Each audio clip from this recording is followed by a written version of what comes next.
Hello, this is Ahmed Samir, and today we will start talking about the first international standard, which is IAS1, which is titled Presentation of Financial Statements. There are 3 objectives for IAS1. First objective: determine the basis for presenting the general purpose financial statements. Second objective: to ensure the possibility of comparison with the entity's financial statements for previous periods and the financial statements of other entities. And thus it can be said International Accounting Standard 1 (IAS1) specifies overall requirements for the presentation of financial statements. Third objective: provide guidance on the structure of financial statements and the minimum content of those statements. Where standards for recognition, measurement and disclosure of specific transactions are covered in other standards and interpretations. Scope of IAS1.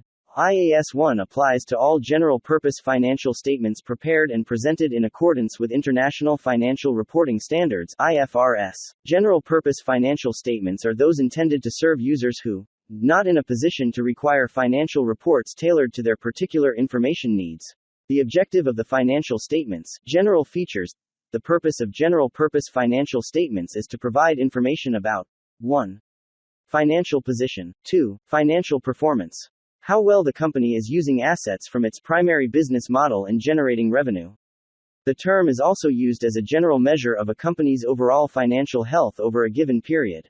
Analysts and investors use financial performance to compare similar companies in the same industry or to compare industries or sectors overall. 3. Cash flows of an entity, which is useful for a wide range of users in making economic decisions.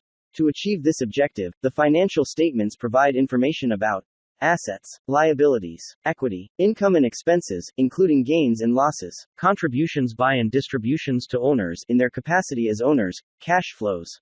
This information, along with other information contained in the notes, helps users of financial statements in forecasting the entity's future cash flows, and in particular their timing and certainty.